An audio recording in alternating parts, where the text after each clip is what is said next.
Hello, friends. Today I've got a great story for you. It's called Elisha and the Army of Fire. Now, the king of Syria was stubborn. He wanted a war with Israel, and so he planned surprise attacks. But every time he planned an ambush, this is what happened. The king of Syria would spread out a map, study it for a while, and then decide the best place to send his troops. Then he would call in his military advisors to make the final plans together. Soldiers were then sent to the place where they thought the king of Israel and his army would be. But when they got there, the Israelite army was not to be found. Someone must have leaked their plans to them. The king of Israel knew what the Syrians were up to because the prophet Elisha had told him.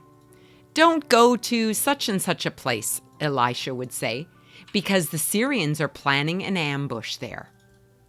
The king of Israel knew that God was letting Elisha hear the enemy plans, and he avoided all the ambushes being planned by the king of Syria. The king of Syria would plan another surprise attack, but when he arrived at the spot, there was no one to fight. It was most annoying. "Who keeps telling the king of Israel about my plans?" he fumed. "Not me, not me," the king's officials protested. "We would never betray you. It's that prophet Elisha. He seems to know everything." "Does he know when I whisper in my bedroom?" asked the startled king. "Apparently so," said the officials. "We have no idea how he does it." The king decided to do some spying of his own. He sent undercover agents everywhere to find out where Elisha was. They reported back to say that Elisha was living in Dothan. "Send an army and surround that town," the king of Syria ordered. "I want a ring of fighting men and chariots all around the city to make sure there is no way for the prophet to escape." So, that night, under the cover of darkness, a small enemy surrounded the city of Dothan. The next morning, Elisha's servant got up as usual to start his daily chores. He looked out of the window and was shocked to see the sun gleaming off of hundreds of spears, helmets, and swords. The servant rushed to find Elisha. "Help! We are surrounded by enemy soldiers. We're going to die." "Don't be afraid," Elisha replied. "There is a much bigger army out there too, and it's on our side." "Where?" asked the servant. Elisha led his servant up onto the flat roof of his house. Elisha bowed his head and prayed, "Lord, please open my servant's eyes." As soon as Elisha prayed, the servant suddenly saw another army, a huge army, burning powerfully with fire. The servant gazed in wonder at the glorious sight. He could hardly believe his eyes. And then, as Elisha and his servant watched this amazing sight, the king of Syria's army began to march up to Elisha's house. As the Syrian army marched towards the house, the prophet calmly prayed to the one true God.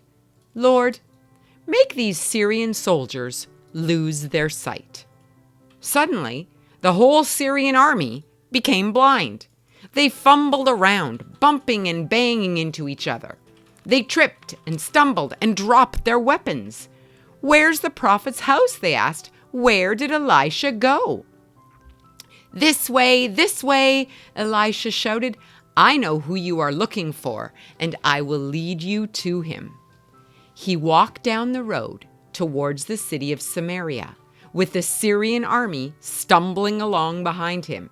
It was a long journey and a very strange sight. The Israelites in Samaria, where the king of Israel lived, were amazed to see the Syrian army being led into their city by Elisha. Elisha walked through the city gates and then prayed, "Lord, please open their eyes so they can see again." At once the enemy soldiers could see, and they stared around in amazement. Then they saw where they were. "Help! We're in the city of Samaria, surrounded by Israelites, and we have no weapons." The king of Israel was excited. He had the enemy soldiers just where he wanted them. "Shall I kill them?" he asked Elisha. "No," Elisha insisted. "You didn't capture them. You didn't have to fight them." "Well, what shall I do with them then?" the king asked. "Feed them," said Elisha. "Give them food and drink and show them kindness and mercy. Then send them home." So the king of Israel ordered that all the food in the city be made available to the enemy soldiers. When the soldiers had eaten and were full, they were told they could leave. They left at once and never came back. Whoa! Now that's an amazing story. Don't you love it? Here's what I want you to remember. Elisha did what Jesus tells all of us to do. Jesus wants us to show love and mercy to our enemies. That is really hard to do, especially when people do mean things to us, like hitting or lying or saying mean things. With God's help, though, we can show His love to our enemies. That's what God wants us to do. Here is a verse that talks about that exactly. "But love your enemies, do good to them, and lend to them without expecting to get anything back. Then your reward will be great. Be merciful, just as your Father is merciful." Luke 6, verses 35a and 36. See you later, friends.